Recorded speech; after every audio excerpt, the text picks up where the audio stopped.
Nderuar miq, mirë se erdhët në podcastin e parë të CRCA Shqipëri. Në fakt ndodhemi këtu në mjediset, do thosha, të këndshme të Youth Media Lab në Shqipëri, që është një nisëm e i sigurt pikali CRCA dhe pa diskutim Alo 116. Ju uroj në fakt të gjithëve që ta shijojmë këtë podcast të parë. Unë jam në fakt këtu dhe do duhet që të prezantoj e para një mikesh të vjetër dhe pa diskutim drejtoreshën edhe të CRCA, asje nuk i ndihet në fakt, e Alo 116 që është Bela Belioza Çoku. Bela, faleminderit në fakt që u bashkove me ne në këtë podcast. Kam në krahun tjetër Borën, Borjana Dine që vjen nga i sigur pikal. Borat falenderoj dhe pa diskutim pasaj ndër më të vjetrit në këtë zyrë pas mere dhe pasteje ka qenë një dikush tjetër, po s'po ja themi emrin sot. Zë ta kemi surprizë të ftuar. Surprizë tjetër, bravo. Claudio Polar. Jemi në mjediset, pra që thash, të Youth Media Lab Albania të Shqipërisë, pra ose ajo që ne quajmë laboratori për përgatitjen e fëmijëve dhe të rinjve në edukimin mediatik. Jemi në podcastin e parë dhe kemi të paktën për publikun dhe këtë që na dëgjon, unë besoj që është shumë interesante që të themi atë emrin që ne kemi zgjedhur për podcastin e parë. Ka kush të dëgjon. Në fakt, podcasti i parë i dedikohet fëmijëve, të rinjve, prindërve, mësuesve, të gjithë atyre në fakt që duan të kujdesen për mbrojtjen e fëmijëve ose që kanë një rast për denoncuar, po edhe për të mësuar fëmijëve që ka një numër telefoni kombëtar 24 orë i hapur për të gjithë fëmijët e mbar Shqipërisë, siç ka dhe një platformë kombëtare siç është i sigur.al për të raportuar çdo lloj incidenti online. Pra sot jemi lidhur me këtë gjë. Për të intros, në fakt unë do ta nis me Belën, një jetë e tërë në fakt dedikuar, do thosha, kauzës së fëmijëve, dhe pa diskutim me shumë modesti, domethënë, po ndër njerëzit e parë që së bashku kemi punuar për krijimin e Alo 116. Çfarë është 116? Se gjithë e themi kështu në mënyrë më normale, po ndërkohë harrojmë ndonjëherë që ose ka dhe ca detaje aty, domethënë. Alo 116 është një shërbim publik për të gjithë fëmijët dhe të rinjt në Shqipëri, që shërben si një pikë qendrore referimit për çdo rast që fëmijët raportojnë nëpërmjet këtij shërbimi Alo 116. Alo është në vitin e 15. Unë i quaj historike të paktën. Dedion ka hyrë në adoleshencë. Keni hyrë në adoleshencë. Në këtë adoleshencë dhe pa diskutim përballen edhe probleme, po për publikun për ta kuptuar pak volumin e punës që ju kryeni, sa telefonata kanë qenë ose kontakte me fëmijët kanë qenë në këto 15 ditë, në total flasim gjithmonë. Dhe sa është volumi pastaj ditor që besoj edhe kjo ka interes për publikun. Volumi ditor që në fillesa që ka qenë shumë i lartë, ka qenë rreth 400-500 telefonata, sepse ishte edhe momenti në ditë, në momentin e parë që u hap, ku sigurisht një gamë të gjerë zinte edhe testimi, a do qëndronte ky shërbim, po vetë fëmijët e kanë zgjedhur që ky shërbim të qëndrojë, përveç përpjekjeve tona të vazhdueshme, sepse është i vetmi shërbim që nuk lë asnjë gjurmë fature në jetën e fëmijëve, përkundrazi lë kujtime të mira që është dikush aty mbrapa që po përgjigjet, është në dispozicionin tuaj, është profesionist dhe do bëj të pamundurën që të jetë pranë jush në një moment që po raportoni një shqetësim apo keni një situatë të vështirë, ose të jetë pranë jush nëse vërtet niveli i riskut i një fëmije që po raporton apo një qytetari që po raporton për jetën e një fëmije, në ato momente menaxhohet me maksimumin e kujdesit edhe mundësisht maksimumin e përqindjeve për ta shpëtuar apo për ta nxjerrë fëmijën nga ajo situatë. Për sa i përket 15 viteve në total, unë gjithmonë unë mendoj se nuk e kemi mbaruar këtë, se e bëm një diskutim para 2 javësh me Claudën, e thashëm po sikur sepse ishte në një intervistë të na pyesin ndërkohë që po mbaronte ky vit. Unë mendoj që kemi kapur atë 1 milion, por në mos jemi shumë afër. Por gjithsesi nuk do nxitojmë, ndali dhe raporti i fundit, kështu që nuk do themi një shifër të saktë. Viti 160 është nga deklarimi i fundit që kemi bërë rreth në mars, i përgatitëm në prill raportin për vitin e shkuar. Kështu që e rëndësishme është që tani ky numër telefonatash ose ky trend telefonatash që neve përsëri ruajmë pak a shumë po të njëjtin numër telefonatash edhe në fund muajit apo në gjatë ditës, janë më cilësore. Dhe kjo na ka ftuar neve që të jemi shumë të kujdesshëm në kategorizimin e telefonatave. Trendi ndryshon. Për shembull, ne sot jemi mbledhur sepse Asit akonte që të ishte shtëpia e iniciativave për fëmijët e të rinj. Ka qenë në 96-ën që e ka nisur këtë mision. Me ditët tona me diell, pa diell, me luftra, pa luftra, por asaj i takonte. Kështu që patjetër që do krijohet laboratori i parë këtu. Edhe mendoj që do jetë shumë ngjyrësh me shumë miq tanë që kanë punuar dhe kanë qenë në fakt po diskutojmë sot edhe me Borën, sepse është fillimi i këtyre podcasteve dhe bile po vrisim të mendje, më thënë që shose mund të bëjmë një podcast, duke kombinuar njëri tjetrin, kuptohet, më thënë, duke ftuar personalitete që ja i kanë dedikuar jetën, dhe thosha të gjithë karrierën e tyre, vokacionin mbi të gjitha. Mbrojtës së fëmijëve dhe ndarjes së historive njerëzore që unë mendoj që janë shumë interesante. Okej, ne po kalojmë tek i sigurt, që është një shërbim në fakt që erdhi pak më vonë, më thënë nga nevojë, domethënë është një kështu si votër.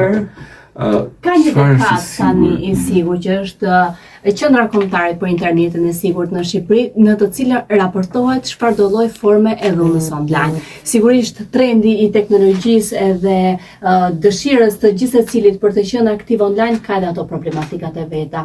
Mes shumë të rinjve që përdorin internetin, mes shumë të rriturve që përdorin internetin, ka edhe shumë forma të dhunës, cilat janë ato, duke nisur që nga trendi më i zakonshëm që është bullizmi, që është gjuaurrëtjes, që janë materiale me përmbajtje të papërshtatshme për fëmijë, që janë shantazhet, janë kërcënimet pafund, mori pafundme të formës së dhunës online. Përfërsisht numri ankesave që më eri sigurt të mendoj që popullimi edhe kjo ka rëndësi, domethënë, jo në thjesht aspekti shifrave, po për treguar në fakt volumin e problemeve të cilat përballen fëmijët dhe të rinjtë. Ka një rritje shumë të madhe. Nëse mund ta personifikoj, nga viti i kaluar neve kemi pasur në një raport vjetor 407 raste vjetore. Të fundit, pra 24. Po që do të thotë minimalisht 2 apo 3 raste në ditë, nga të cilat ka pasur diçka që nuk përmbushnin kushtet, por 2-3 raste në ditë kanë qenë gjithmonë.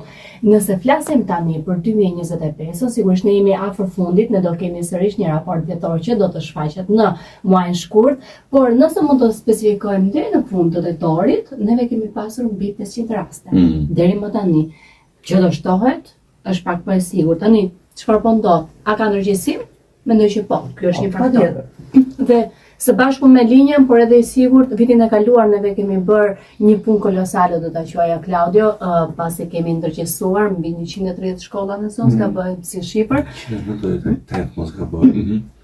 Dhe mbi pra është një fushat shumë e madhe që është realizuar nga ana jonë, gjë e cila ka rritur ndërgjegjësimin, por me rritjen e ndërgjegjësimit duhet të kemi parasysh që kemi problematika edhe më të shtuara.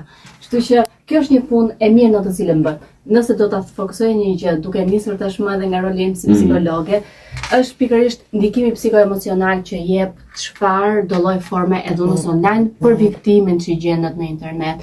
Edhe fakti për të mbyllur një faqe, një profil dhe për të minimizuar gjithë angazhim të madh emocional, mendor, psikologjik që ke bën gjithë secili për ne, mendoj që këtu është momenti kur themi se kemi bërë punë të mira në Shqipëri. Vërtet, në fakt pa diskutim ka mendoj një qasje shumë për afër me disë çfarë ofron Alo dhe çfarë ofron i sigurt. Dhe jo më kot edhe shërbimet janë shumë komplementare. I sigurt patjetër që do vinte në ato momente, sepse ndërkohë që shërbimi Alo 116 pavarësisht se ka profesionistë pranë linjës që përgjigjen për të referuar shqetësimet apo raportimet e fëmijëve, u vure që kishte një rritje dhe një trend shumë të madh, siç Bora e përmendi, edhe të shqetësimeve në lidhje me gjuhën e urrëties apo me çfarëdo lloj forme dhune incidenti online. Dhe duke kuptuar këtë, patjetër që do të bashkangjitej. Qëllimi është mos shkëputemi nga misioni. Fundit as sistemi s'ishte gati, as shoqëria s'ishte gati. Teknologjia duhet ta pranojmë të gjithë që ka precipituar mbi ne me hapa shumë galopan, s'është vetë formula e tillë që patjetër të surprizon ose të lë pak të hutuar dhe të mbirë. Por ndërkohë, pasojat psikoemocionale janë për në kohë shumë të gjata, janë një traumë shumë e vështirë, sidomos për supet e përqatën të fëmijëve. Kështu që në këtë kuptim patjetër që do ishte i sigurt që do e ruante, do me thënë, trajtimin me seriozitetin e dur maksimal, me mbështetjen e dur, me përgjigje në kohë reale, sepse fundit ne jemi një familje, flasim njëjtën gjuhë dhe shpesh na ndodhet që vinin telefonata, Claudio mund flasim më shumë vonë natën, që neve duhet të zgjonim ndonjëherë dhe borën, do me thënë, edhe ai fillimi ishte për të mos u tërhequr kurrë dhe për të bërë maksimumin. Dhe tani faktet e tregojnë realisht që juve jeni të parët që keni bërë marrëveshje me edhe me platformat më të frekuentuara globale nga të gjithë shoqëria, por edhe me institucionet të cilët në një mënyrë apo tjetër po ndërtojnë një rrugë të sigurt të menaxhimit të duhur të shqetësimeve dhe raportimeve të kësaj natyre, se ndoshta duhet ndërmarrë edhe hapa të tjerë më të mëdhenj. Por jam e bindur që prapë ju do jeni të parë. Faleminderit. Claudio, lidhje me problematikat që ndeshin fëmijët, dhe ti përballesh le të themi me të dyja llojet, domethënë se një pjesë rasteve pa diskutimin ju sillen pra një sigur, po edhe ne sillim nga i sigurt një njësër problematikash. Kush janë ato që të duken më shqetësuese, domethënë që e shikon që si profesionist, si menaxher i këtyre rasteve të vështira, më thënë që vërtet ndonjëherë duhet, le të themi, ndërhyrje edhe më e madhe dhe më e thellë. Në fakt, më përpara bëra një pyetje për sa i përket numrit të telefonatave dhe unë jam shumë i lumtur që si punonjës social jam pjesë e një ekipi të dedikuar psikologëve dhe punonjës social në Alo 116, ku presin çdo 24 orë mesatarisht nga 150 deri në 200 telefonata. E them këtë për dy arsye. Pikë së pari për volumin e punës që ne në Alo kemi, por nga ana tjetër edhe për besimin që fëmijët, të rinjt, adoleshentët kanë krijuar në mekanizmin e vetëm kombëtar, dhe jemi të lumtur ta themi këtë, sepse jemi ajo porta hyrëse e vetme në Shqipëri ku çdo fëmijë në momentin që ka nevojë për ndihmë, për një këshill, për një shërbim të specializuar, automatikisht telefonon Alo 116 në çdo orë të ditës apo dhe të natës. Jo më kot e përmenda që jam i lumtur sepse kam të bëj me kolege të dedikuara të cilat edhe në atë orën 2-3 të mëngjesit ku të gjithë jemi në gjumë, është dikush nga ne që është zgjuar për t'ju ardhur në ndihmë fëmijëve të rinj adoleshentëve, por jo vetëm, sepse kemi edhe prindër të cilët na telefonojnë për problematika që lidhen me fëmijët. Në qoftë se i referohemi problematikave, pa diskutim që vitet e fundit janë evidentuar disa prej problematikave më kryesore që raportohen më së shumti, dhe unë dua të theksoj mendimet vetëdëmtuese që fëmijët dhe të rinjt po shfaqin kohët e fundit. Në qoftë se do të bëni një raport për sa i përket diferencës dhe krahasimit mes viteve, mund të them që në 2021 ne kemi patur vetëm 2 raste të fëmijëve të cilët raportonin mendime vetëdëmtuese. Në 2025, pa u mbyllur ky vit, ne kemi 76 raste të cilat fëmijët kanë kërkuar ndihmë dhe fatmirësisht e them që kanë marrë shërbimin e nevojshëm që të mos agravoheshin më tepër situata. Çështja e shëndetit mendor, shëndeti mendor, psikologjik, pa diskutim që është problematika e parë që raportohet në Alo 116. Kemi si problematikë dhunën në familje, ai që kemi raste të shtuara që na raportohen nga vetë fëmijët, por edhe nga prindërit nga ana tjetër në raport me fëmijëve. Kemi bullizëm në shkolla dhe u përmend pak më para gjua e urrejtjes si përsa i përket asaj raportimit online, dhe ne marrim pafund raportime që më pas ja dërgojnë dhe sigurt pikal çdo ditë madje, dhe gjua e urrejtjes, bullizmi, kërcënimi, shantazhimi janë bërë ato problematika që edhe prindrit të cilët mund të na ndjekin nëpërmjet këtij podcasti duhet që të ndërgjegjësojnë që këto janë problematikat që po shqetësojnë fëmijët e tyre. Kemi patur raste të cilat i kemi trajtuar si abuzime apo sinjalizime për ngacmime dhe abuzime seksuale, dhe dua të theksoj diçka përpos faktit të ofrimit të shërbimit psikoemocional për fëmijët të rinj, por dhe prindrit që kanë një çështje me fëmijët e tyre. Alo 116 është aty për të ofruar ekspertizën e nevojshme për të gjithë sistemin e mbrojtjes së fëmijëve. Ne jemi 24 orë 24 në ndihmë të çdo punonjëse për mbrojtjen e fëmijëve, në ndihmë të çdo psikologe ose punonjëse sociale në shkolla. Na marrin në çdo moment për të na pyetur se si mundet që bashkërisht të procedojmë dhe të menaxhojmë rastin me qëllim që shërbimi integruar jo vetëm për fëmijën, por dhe familjen që kjo e fundit të fuqizohet, të mundet që të bëhet më mira me qëllim që fëmia të dalë nga i cikli i problemit që ka dhe të mundet që të reintegrohet më pas në shoqëri, në shkollë, në komunitet etj. Një gjë në fakt se qëllimi i këtij podcastit parë është thjesht të bëj të njohur shërbimin, por unë e di që për jo vetëm për fëmijët, domethënë por edhe për shumë njerëz shërbimi A116 dhe shërbimi i sigurt është i njohur. Nëse do duhet ta shpjegonim për një person që nuk e di fare se çfarë është A116, atë që nuk e di se çfarë është i sigurt, mund ta shpjegonim me fjalë më të thjeshta, një fëmijë për shembull që kërkon ose një prindi që kërkon të marrë në telefon, çfarë duhet bëjë dhe kë numër duhet marrë dhe pa diskutim edhe për risiku çfarë duhet bëjë. Atëherë, në momentin e parë që mund të kemi nevojë për një këshill apo për një ndihmë në çdo orë të ditës apo të natës, mjafton që të formohet numri i telefonit 6 shifror 116 ke apo nuk ke lek në këtë celular nuk është problem, sepse shërbimi është falas dhe ti mundet që të telefonosh në ky numër me qëllim që psikologët dhe punonësit sociale që janë brapa telefonit të mundet të diskutojnë me ty lidhur me shqetësimin që ti ke apo që ndodhesh në ato momente dhe automatikisht bashkarisht diskutojnë për alternativat ndihmëse dhe zgjidhëse për sa i përket asaj problematike. Por dua të theksoj edhe diçka tjetër, sepse nuk është vetëm numri 1611. A116 ofron shërbim 24 orë 24 edhe nëpërmjet platformës së chatit. Dhe dua të theksoj faktin se shumica e fëmijëve nuk janë aq në telefon, e kanë telefonin, por janë më shumë online, domethënë. Si mund të raportojnë? E kanë telefonin, ndoshta nuk ndihen komod që të flasin nëpërmjet numrit të pagesë, sepse mund të jenë në praninë e prindërve në dhoma ngjitur etj. Dhe nuk e kanë të mundur në ato momente, atëherë automatikisht nëse shkojnë në Google dhe formojnë A116, do t'ju dalë faqja web i zyrtar i A116-s dhe në cepi është ajo ikona e chatit ku mund të na shkruajnë në kohë reale dhe në momentin që ata na shkruajnë marrin një përgjigje në kohë reale nga psikologët dhe punonësit social për të komunikuar së bashku mënyrën se si mundet që të zgjidhin situatën apo çfarë shërbimesh mundet që të ofrohen më pasi kanë kontaktuar A116. Okej. Për sa i përket i sigurt, ka një diferencë midis të dyja shërbimeve. Ka një diferencë sepse i sigurt është më funksionon online, që do të thotë nëpërmjet faqes zyrtare të isigurt.al, www.isigurt.al. Në momentin që hyn në faqen zyrtare, të del një ikon që thotë raporto.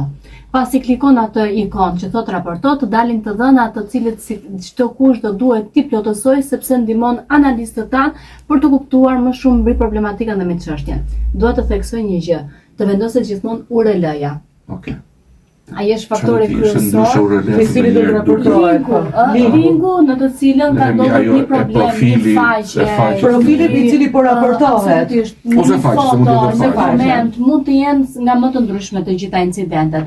Në momentin që bëhet raportimi dhe mendoj që nuk merr më shumë se sa 2 minuta kohë për të bërë një raportim, vjen menjëherë pranë isigurt.al.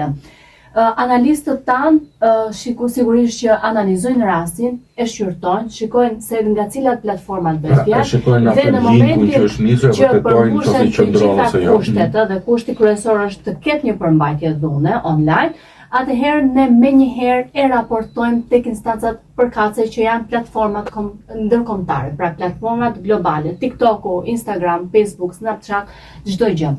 Në momentin kur duhet që të ketë një informacion shtesë, ne nëpërmjet emailit që personat që bëjnë raportimin na kanë dërguar, kontaktojmë me ta për të ndihmuar dhe për të ardhur më në ndihmë në mënyrë që të bëjmë punën tonë dhe secili të marrë ndihmën që i nevojitet. Është shumë e thjeshtë, mjafton vetëm që të ndërgjegjësohemi më shumë mbi raportimin. Dhe ndërkohë doja vetëm të përcjellja një garanci. Domethënë sa vjen deri te rekordet pozitive të isigurt.al, pasi ka pasur raste shumë emergjente ku situata e dhunës që u shtruar online ose keqpërdorimi i pamjeve ose të dhënave të një profileve të fëmijëve ka arritur të mbyllet në kohë rekord nga isigurt.al. Nuk i takon vetëm Alos, domethënë që ta thotë këtë, por unë nga që marr pjesë dhe ishim para 2 ditësh në aktivitet, se një nga pyetjet që u bë ishte se sa i shpejt ishte komunikimi me platformat globale si TikToku, Instagrami i isigurt.al dhe kanë arritur edhe brenda 48 orësh pasi kanë verifikuar dhe analistët andej të dhënat. Pra sa më të plotat të përcillen të dhënat e ne, aq më lehtë do jetë edhe për analistët andej, por që fëmijët kanë prioritet tashmë dhe kjo situatë edhe duke qenë emergjente trajtohet me të njëjtën rëndësi dhe me të njëjtën emergjencë nga të gjithë aktorët përgjegjës. Në fund, sepse thash ishte vetëm prezantimi, se do të pastaj edhe shumë prezantimi i shërbimeve dhe mënyrës se si mundet fëmijët, adoleshentët, çdo palë interesuar për kontaktuar. kemi ku I thonë një minutazh të vockët fare për sa I përket le të themi mesazhit tuaj. Pra, kuptoj lidhje me shërbimin. Nëse keni një mesazh, kush do të ishte ky mesazh? Përpara mesazhit, do doja shumë që edhe të ndajes informacion, po dhe të garantoja çdo fëmijë të ri adoleshent, po dhe prind që mund të na ndjek nëpërmjet këtij podcasti. Shërbimi që ofrohet nga Alo 116 është konfidencial. Që do të thotë çdo e dhënë që jepet tek Alo 116 trajtohet në konfidencialitet të plotë, që do të thotë nuk ngahet në persona të tjerë, por përdoret në të mirën e gjetjes së një zgjidhje të përbashkët me fëmijën të rinj, por edhe ndjekjes me partnerët dhe institucionet të cilat ne bashkëpunojmë, kuptohet pasi merret dhe aprovimi I nevojshëm si nga fëmia por dhe nga prindi nëse është ai kontaktuesi. Për sa I përket mesazhit, ajo çka unë do doja shumë që të ndaja është fakti që në momentin që një fëmijë dëshiron që të dëgjohet dhe kuptohet që çdo fëmijë ka zë, ne jemi aty 24 orë 24 për të dëgjuar dhe për të qëndruar në dispozicion të çdo lloj shqetësimi të mundshëm që ata kanë dhe kanë nevojë për ndihmë, jo vetëm nga Alo 116, por edhe nga I gjithë sistemi, edhe nga familja, por edhe nga institucione të ndryshme që pa diskutim do duhet që të jenë në mbrojtje të fëmijëve. Ja kuptoj. Shumë mesazhe vërtet me vlerë. Bora, unë do thosha Bora, pastaj do të specifikoja një gjë në vakt Bela ndjes. Por është shumë e rëndësishme. Le të kujdesemi të gjithë për njëri tjetrin në mjedisin në lajm, që do të thotë edhe nëse neve nuk na përket ajo faqe që është hapur për ne, por duke naviguar rastësisht shikojmë një faqe që hap tazi, ka një formë të formës së dhunës, le të bëjmë një raportim. Ne do t'i marrim në konsiderat të gjithë, absolutisht, dhe do t'i bëjmë analizimet tona, edhe nëse nuk njohim askënd, edhe ne teksa gjatë nevojimit shikojmë një faqe të tillë, bëni një raportim pra në sigur.al.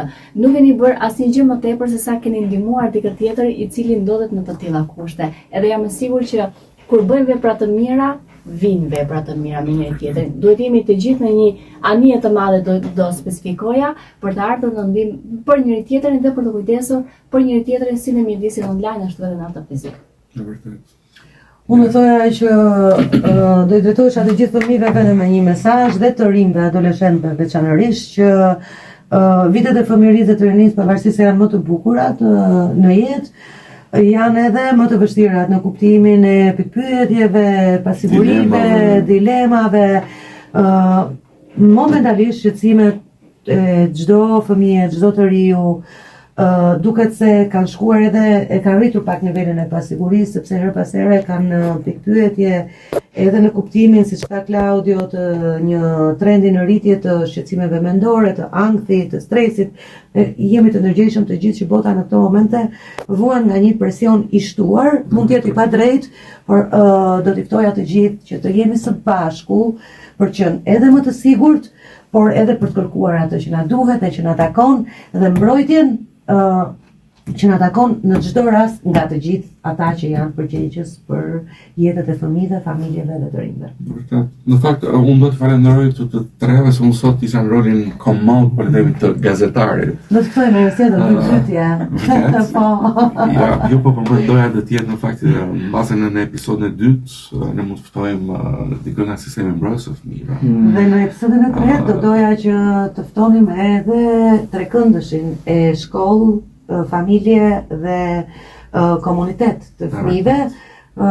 Kam bresa të jashtëzakonshme nga kryetari I bordit të prindërve gjatë kohës që neve organizonin fushatën edhe po bënim së bashku edhe sugjerimet për një plan veprimi të shëndetshëm pranë shkollave për fëmijët. Kështu që jam e sigurt që do të gjejmë të gjithë aktorët dhe të gjithë të flasim në mënyrë më të organizuar se edhe fëmijët duan në këtë mënyrë kanë më të lehtë të dinë se kujt po I drejtohen, kush është fotografia që përplasin. Ama tani do ta ndaj edhe një lajm shumë të bukur që së shpejti do të jenë edhe fëmijët me njëri tjetrin që do të bëjmë podcast. Kurse të rinj pastaj do jenë realizuar dhe për të kuptuar më shumë mbi problematikat e tyre dhe se si do I shikojnë ata zgjidhjet e tyre.